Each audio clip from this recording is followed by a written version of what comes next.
Thank you so much. Good morning, everyone, Your Royal Highness, Excellencies.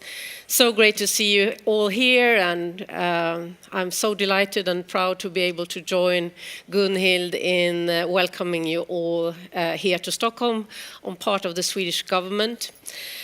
Of course, the nexus food, health, and climate is a key priority for the Swedish government. And the question here today on how to make the food transformation possible, I think that would be the key component of my introductory speech here. We really need a key transformation, a great food transformation. So looking at that Earthrise, that picture of our planet Earth, I'd like to start by just reminding you all of a very new study that came from some Israeli scientists. It was published on the 21st of May this year. And it's an estimate of biomass on planet Earth. And looking at the estimate of biomass of mammals, the researchers found that 60% of the biomass on the planet of mammals are livestock. Cows, pigs, sheep. 36% of the biomass of mammals are us, human beings. Less than 4% are wild animals. So this is really the influence that we have on this blue planet. And it also reminds me of what astronauts say when the experience they have when they look at our planet from the outside, from outer space, and they see this blue marble in this black and very cold and empty space, and they get this very, very intense feeling that this is not only home, but it's also our mothership, the spaceship Earth, where we are not the passengers, we are the crew. So humankind has really responsibility to maintain and make this mothership, this spacecraft Earth, work also for future generations. So what transformation do we need? During the last century and during the last decades, we've seen already some major transformations on this planet. We've seen child mortality almost halved or more than halved. People are living longer. People living in extreme poverty has very much diminished during the last decades, from some 40% in 1990 to now 10% of the population. So many things are going in the right direction, and we're also seeing many more countries graduating from low-income countries to middle-income countries. So this is all very good. However, the current development paradigms are also associated with some major negative consequences, which make me very concerned. There's very much at stake. First of all, of course, our ecosystems. Some of them are very close to a point of collapse. People's health have improved, but we're facing new, very, very severe health risks. Air pollution, antimicrobial resistance, unhealthy food, just to mention a few. We have very important choices to make. What kind of styles and living conditions and societies do we want for ourselves and for future generations? These are not small questions, but these are really, really big questions.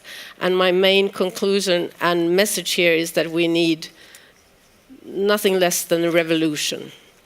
We need to steer our planet in a new direction and a new development paradigm that has the health of the planet and its inhabitants at the center. And to do that, we cannot continue to rely exclusively on measuring wealth in economic terms. We need a new narrative where wealth means healthy and happy people, and sustainable societies and ecosystems, not just enhanced consumption and more money. I'm very proud that our government has introduced complementary indicators to measure wealth in our yearly budget, along with gross national income. So these indicators include self-perceived general health, trust between people, life satisfaction, also the ratio of protected areas, emissions of greenhouse gases and chemicals, and also level of education, among other things. So we need to discuss and monitor the long-term sustainability of the economy and the trends of people's quality of life. That has to be at the center. Now, the food systems are important strategy entry points to turn the transformation in this direction. The situation today is ambiguous and often not very healthy. More than 800 million people go to bed every night feeling hungry. At the same time, more than 2 billion are overweight or obese worldwide. Approximately 1/3 of all the food produced are discarded, lost or wasted. The cost of food losses and waste amounts roughly to $680 billion US only in the industrialized world. And for every $1 spent on food, almost or more than $2 are required to clean up the damage from how we produce our food. Something is very wrong. I think we all can agree on that. And that is why this year's EAT Forum is so important, because as I was referring to, the nexus food, health, and climate provides us with some very interesting opportunities.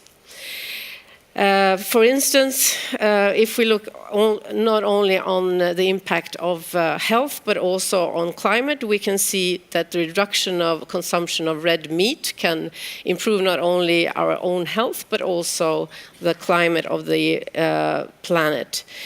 The same goes for choosing bicycle instead of the car, less air pollution, less CO2 emissions, and more physical activities. However, the reality is that only some of us have this choice to make, while others don't. It's therefore we need to empower people with knowledge and resources to make the sustainable choices. And this is our collective responsibilities. We're all the crew on this spaceship Earth. So let me answer the question, what transformation do we need? First of all, we need to make our societies fossil-free. We know that climate change is a major threat to food production around the world. And this year, Sweden has implemented, I believe, it's the most ambitious climate policy, climate act in the world, where we commit to have net zero emissions by 2045. And this is really a prerequisite for us having sustainable food production for the future. The second transformation I'd like to see is to ensure a future where our ocean can be part of a sustainable food system and not a place where we dump our garbage.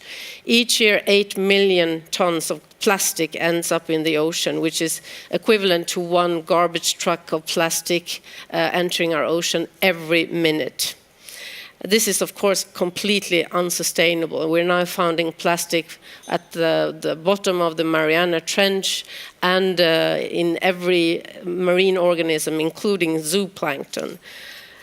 And last year, Sweden was also the host of a UN conference to protect our ocean, where more than 1,400 voluntary commitments from actors and countries all around the world were submitted. So we have a plan of action to save our oceans.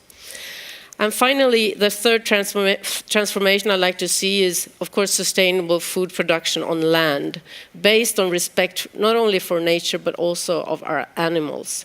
Today, more antibiotics is used for healthy animals, livestock, than for sick people in the world, which is threatening health risks of the future with microbial resistance, which is already today causing 500,000 people's premature death annually, a number that could rise to 10 million by 2050 if action is not taken.